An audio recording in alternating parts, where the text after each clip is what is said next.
It's impossible. That's right. Impossible for Florida State to compete long-term in the ACC.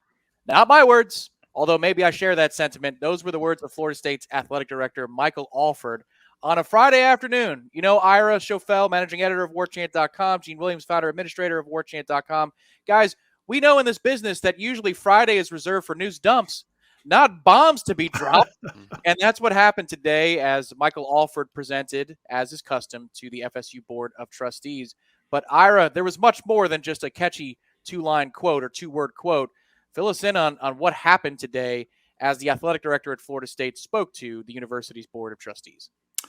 Yeah, as you said, this was not a typical address from the athletics director to the Board of Trustees. Usually it's about 5 or 10 minutes, and he'll kind of talk about what teams are doing and what's coming up on the horizon for the different athletic programs. Sometimes they'll talk about bigger picture topics, but this was a bombshell, as you said. Michael Alford came out swinging. He basically explained how poor the payouts are in the ACC compared to the SEC and the Big Ten. He talked about the changing landscape in college athletics, where you've got the Pac-12 and the Big 12 scrambling right now. Everybody's trying to figure out what's going to happen there, or is the Pac-12 going to get the TV deal they want? If they don't, do some of those schools get gobbled up by the Big 12 and the Big 10? And then you have the SEC and the Big 10 scheduled to get payouts of $70 to $80 million per year per school in their new deals, whereas the ACC schools are only getting $40 to $42 million a year. And basically just said that this is not, to your quote, this is not sustainable. Florida State wants to be a premier athletic program. It can't do that and compete nationally if it's getting $30 million less per year. This is all stuff we know. This is stuff you and Jeff have been talking about on your show. Gene's been complaining about it on warchant.com for years. It's nothing new, but it is new for the athletic director of Florida State to go in front of the Board of Trustees on a meeting that's broadcast on the internet and will be written about by every media outlet probably that covers the ACC. For him to say these things publicly is a huge deal, and I think it tells us something's coming down the pike. Yeah, Gene, what does this say to you? Again, this is a public forum. If people weren't able to watch this, which, you know, our own warchant.com, we monitor these things.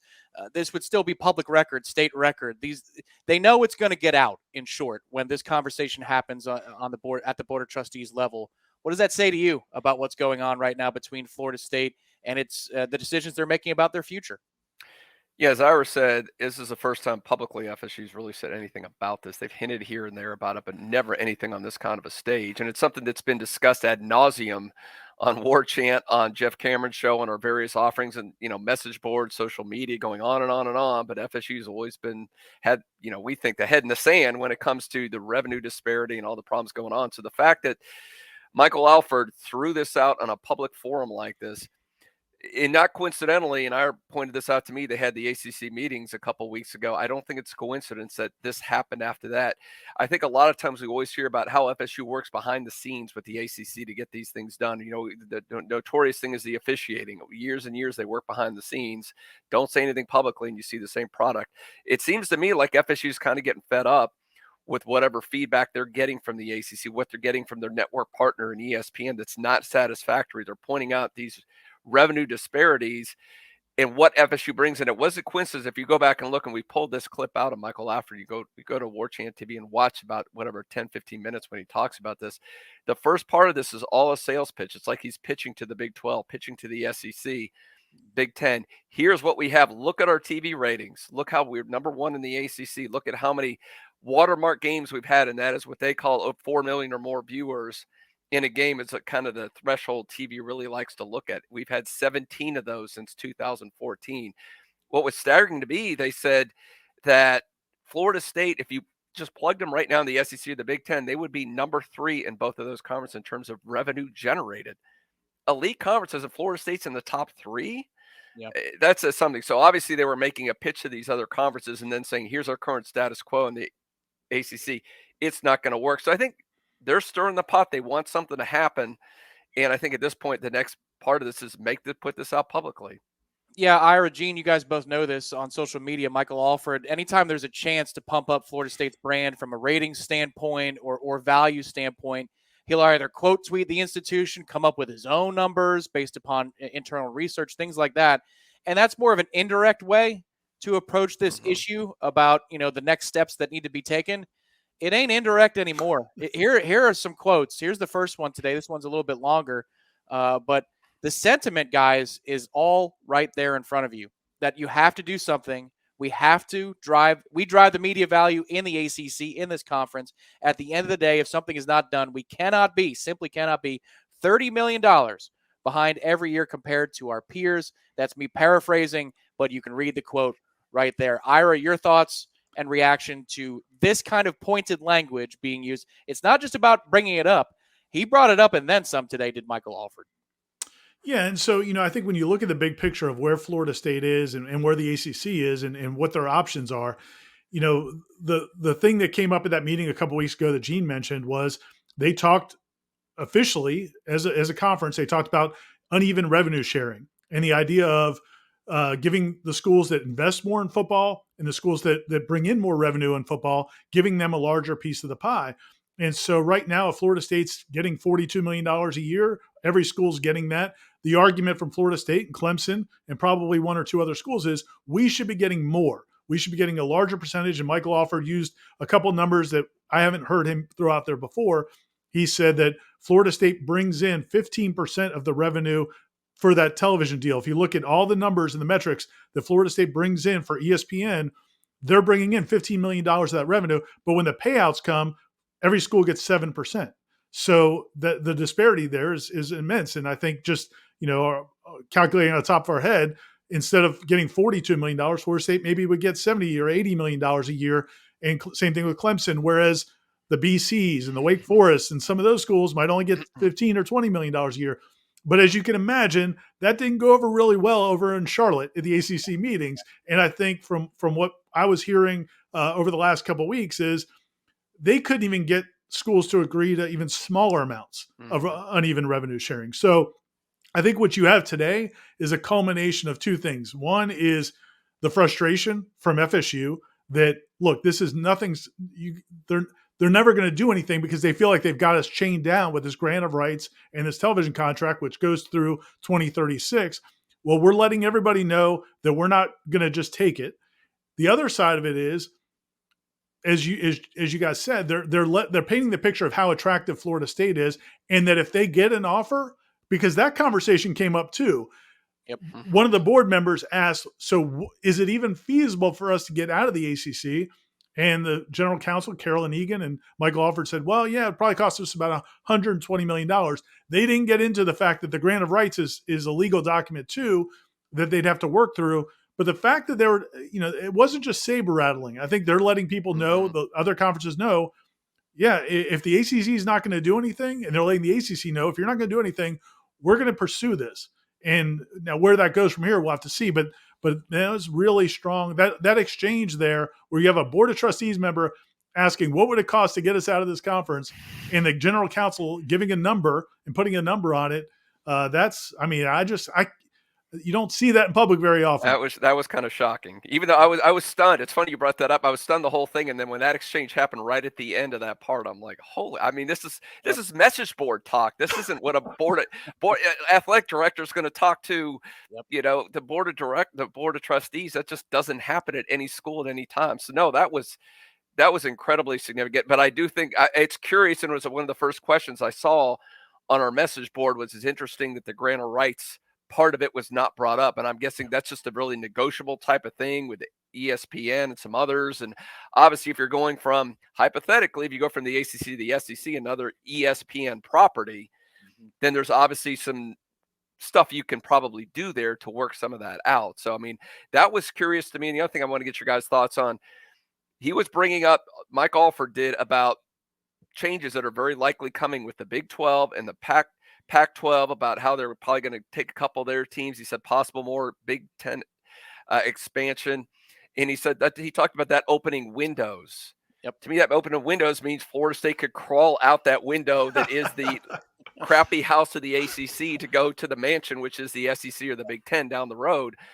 But I nothing I've seen in the contracts, and we don't have all of them. We don't have the ACC's contract with ESPN. We don't know what they all say exactly, but I've never heard that there might be. Was he hinting, you think, that there's an out if enough of this stuff, crazy stuff happens, and Florida State can sneak out that window? I don't know, but it's clear they want to crawl out of this gated community, or they want to crawl in. They want to scale the They're in gate. the slums. They want out. To Peter and old Jim Phillips commentary from the ACC kickoff. There's an outer gate and then an inner gate. An inner gate with a mat that has a 24-hour security guard. Yeah, we all know. We've all seen those. I come from the Clearwater area. I've seen a lot of those neighborhoods. I don't think. And sorry to cut you off, Tom, about answering Gene's question. I don't know that there's an out specifically for the ACC if these other conferences start having discussions. But I think his point is, I think he's probably just letting everybody know, hey, if you guys are going to do this dance, don't forget about Florida State. We're here. Right. and that's because that what's probably going to happen. And the other underlying subtext to all of this is everybody knows the Big Ten and the SEC are the Power Two right now. And, if the Pac-12 is going to falter, maybe Washington and Oregon or a couple of those schools, maybe they go to the Big Ten, and then maybe a couple of those other schools go to the Pac-12. Well, the SEC isn't going to like the idea of the Big Ten getting bigger and stronger. Mm-hmm. And, hey, and I think we all know Florida State would like to be in the SEC. If they have a choice between the Big Ten and the SEC is where Florida State belongs. Now they have to – I think part of this is convincing the SEC, hey, if the Pac-12 is going to crumble and the Big Ten is going to get bigger, you need us before the Big Ten decides they want a school in Florida. Well, and that's a good point because, ESPN does not want that to happen. They do not want the Big Ten and Fox to get a foothold in the state of Florida. So they will – I think that's some leverage you have. I'd start a discussion right now. Call up the Big Ten and go, let's just have some meetings just to make ESPN a little nervous. Well, look, I mean, here's what it is. This is negotiating in the public.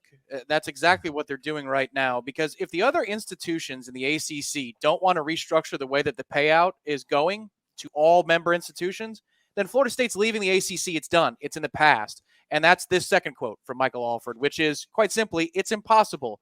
It was an exchange between he and Board of Trustees Chair Peter Collins, in which they were opining how difficult it would be. I'm sure that they were just thinking about it off the top of their head. It had not been prepared at all before. But they're opining how difficult it could be for Florida State long-term to be successful if the payout structure in the ACC is the same. Peter Collins, the chairman of the board, says probably very near impossible. And Michael Alford's response, it's impossible. 2 words, plain and simple. So the status quo doesn't do enough. That is the baseline fact for Florida State and them wanting to compete in the mid to long term. So it's not going to stay the same. Florida State's going to do something. The question is now, who hears this clarion call, guys, right? That's what this is about. Florida State is sending signals loud and clear to the world on public record that Florida State is up for grabs. And now where does it go from here? That's probably the hard part. And that's the thing that we all have to kind of wait and see, right, Ira? Yeah, and I think the first thing with the ACC, the first step of this is, and I don't know that uneven revenue sharing, I don't think anybody at FSU or any of us think that that's the long-term solution, that that's going to make everything okay, and that the ACC is going to be just rolling along 10 to 15 years from now. It's at best a short-term fix. It maybe keeps the conference intact for a few more years, maybe, or maybe a couple years, whatever it is. It's a short-term fix. But if you're FSU, you're saying to the ACC, you guys won't even do that. You won't even keep. So you want to keep what's 50, you want to keep your 15% of the ACC contract.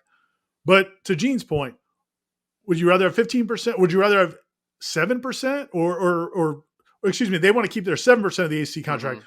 Would you rather have 7% of the ACC contract for a couple more years, or maybe 3% of it or 4% of it for 10 years? Yeah. Or because if Florida State leaves, if Florida State challenges the grant of rights, and this is the one thing none of us knows for sure. Gene's an attorney. Gene has a law degree, and he can't tell us because we haven't seen all the documents from ESPN and the conference. So we don't know exactly how hard it will be to get out of that grant of rights. But if Florida State feels like they can, and there's any concern that they can, and the public dialogue right now is it'll just be a prolonged legal fight. Nobody knows exactly how sure. The courts may end up having to decide it.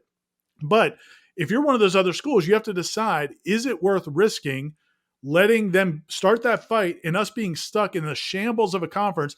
Is it even a conference anymore at that point? Does No. ESPN still No. have a deal Well, with this conference? it's the AAC. I think that what happens is it would have to be restructured, right? If Clemson, let's just say Clemson FSU leaves, it's the AAC effectively. So you would ESPN restructure a new deal with them. They rebrand it however they want to call it. Oh, and North Carolina and Virginia would be at the Big Ten in a heartbeat. Yep. If Florida State and Well, North Clemson Carolina, bolted, yeah, two big North state Carolina, schools. North Carolina, Virginia, two flagship schools, great academics, they would be in the Big Ten in a heartbeat. Big Ten tried to get them before. So yeah, it's done, and I think that's a great point. I think that's what the ACC needs to push to these smaller schools. Look, we get it; it's short term. The ACC in its current iteration is not going to be around. I mean, in 10+ years, it's not going to be there. They need to accept that. But like you said, Ira, I mean, Clemson and Florida State, if they bolt the next couple of years, you guys are screwed. You could be left out hanging, and ESPN's not going to be happy with them either if they fight everybody on this too. So I think you can get ESPN in your corner too, especially if they're going to the SEC. It's only going to help ESPN in that regard. So I think that's the point that has to be made to the Wake Forest, the Syracuse, the BCs, those teams. Like, you better play ball or you may be left out totally cold. In 5-6 years, you could be left out nowhere. You could have to go to the Sun Belt Conference. Yeah, that's on the opinion side of things in the JCS when Oklahoma and Texas had arranged their settlement to leave a year earlier from the Big 12 to go to the SEC, and they put a figure on what it would cost for 1 year for both institutions to make it happen. It was $100 million against future disbursements, so they didn't have to cut a check out of their back pocket. Mm. I thought personally, for the first time, Florida State now has a better definition of what it takes to get out of the ACC, at least when you're talking about precedent. So there's something there. There's a figure to work with. What I didn't know, guys, was that $120 million was something that they had already crystallized in their own private meetings about exiting the ACC. From there, it comes down to the grant of rights. But, Gene, you know this with contracts and law and settlements. All you're doing, every day you get closer to the expiration of the grant of rights, the settlement figure gets lower and lower and lower and becomes more feasible for Florida State to come up with the money to pay an exit fee, because they're not going to renew it at 2036. This puppy's done. They're never extending that one more day, Gene. So my question to you as a legal mind would be, would you agree with that assessment that it gets cheaper for Florida State to leave the ACC every day that we get closer to 2036? And probably 4 or 5 years from now, if the ACC wanted to play hardball, it's much more reasonable to assume that they can afford whatever it costs to leave. Yeah, I think that's a fair assessment. Unfortunately, you got 13 years left on this thing, so it does. I mean, there's a lot of money going through there. What it would be worth. I mean, I've seen a figure thrown out. It could be like $700 million basing the rights. So, I mean, that's a little problematic. But to your point, Tom, if that is the precedent laid, and let's say hypothetically you're 40 million in the ACC, you're 80 million in the SEC. If you're paying 40 million each year for your loss of grant of rights, it's basically a wash, and you're a better conference anyway. So in the long term, that might be the way to go, and that's a threat Florida State's got to make to the ACC to try to get them to negotiate some. Florida State's probably not paying 100% of the value in that, because I think ESPN will work with them. ESPN will work with the smaller schools to restructure whatever they need to do to give them a good deal going forward so they're protected. So I mean, it's going to be, we'll see if it's negotiated behind the scenes, but if the ACC plays hardball and they just go, screw you, you sign this long-term contract, we're holding your foot to the fire, then it probably will go to the courts. And again, that's a risk to everybody, risk to Right. ESPN, risk to all those ACC schools. Do you want to roll the dice in the courts? And you might lose big time. Ira, I'll give the final question and answer portion of this to you. But before I do, everybody hit the like button, subscribe to Warchant TV. It's absolutely free. We're going to document this whole ride. And we know that this is a roller coaster. It's just like Space Mountain. It's in the dark. We don't know which direction it's going, when it's going, but we can't wait to document all of these happenings. And you never know. It might be a quiet Friday in February when these kinds of issues just pop up out of nowhere. So, Ira, I'll ask you generally, what the heck happened today? What is Florida State's design as they're looking at the chessboard and they make this move? Is it to create more legal documents and on-the-record statements if they want to fight this in the courts? Is it they're playing hardball with the ACC? Is it they're calling out to the SEC and the Big Ten for expansion? All of the above? What do you think happened today? Well, and real quick, first, I just want to mention that we have a story up from the meeting that's up on the website at warchant.com. People can go read that for a little bit more background on the things we're talking about, and we'll have more coverage coming. Gene and I, Corey, we'll be working the phones. We'll get more information, and we'll provide it on the website as well throughout the weekend and going forward. But I think one of the 2 or 3 things is happening right now, in my opinion. One is Florida State already feels confident that they can challenge the grant of rights, and that this is basically putting it on the record that we're available for the taking and we're willing to fight that fight over the grant of rights. They've had their attorneys. We know for a fact that Florida State's attorneys have been working, examining the grant of rights. Other schools in the conference have been doing it as well, looking at the grant of rights, trying to figure out whether or not there is a loophole or way for them to get out with limited damages. So that's been going on. So either they feel good about that, and that's one of the things we're going to be trying to find out here over the next few days. Either they feel good about that and they're basically letting everybody know we're ready to go whenever you make an offer, or this is a threat to, kind of a veiled threat to the ACC, that not a veil, but kind of a threat to the ACC that you guys, these other schools, have to step up, have to meet some of our demands for us to even consider staying here. Yeah. And that may be two separate discussions. Like those two things could operate independently. The other possibility is, and we don't have any indication of this, but it's possible they may already know there's an offer out there, and they may be kind of letting the other schools know, hey, we're ready to jump. Because if enough schools, the one thing we all believe, and again, Gene maybe could speak to this more, but we all believe legally, if enough schools want to leave, as I said, if FSU and Clemson want to go to the SEC, if North Carolina and Virginia want to go to the Big Ten, if there's another couple of schools, once you get to the right number of schools wanting to leave, now the grant of rights is no longer an issue at all. So at the very least, they're sending messages to everybody else. There's also a possibility they may know what the cards they hold, and that's one of the things we're going to see quickly. But there's no doubt in my mind that this was not just talk. This is not just saber rattling. There's means behind this message, and I think to the point you guys were making earlier, I just think it means that the days are short for the ACC. Whether that's 1 year, 2 years, probably not going to be a whole lot more than that. Yeah, that's my old mob suggestion to this and solution to this problem was you sit down the Syracuses, the Wakes, and the Boston College in the room, and you say, who wants the settlement check for your vote to disband the conference? Yeah. Whether you like it or not, your money's gone. It's just a matter of when. So you either play ball now or you play ball later. And one last thing on that. While it might sound inconceivable to hear that why would any school go along with it, there is one thing at play. The entire landscape of college sports is changing. We all know that, between NIL, the legal battle in California that Michael Alford also talked about today, which there's talk about maybe letting student athletes be employees of schools. Mm-hmm.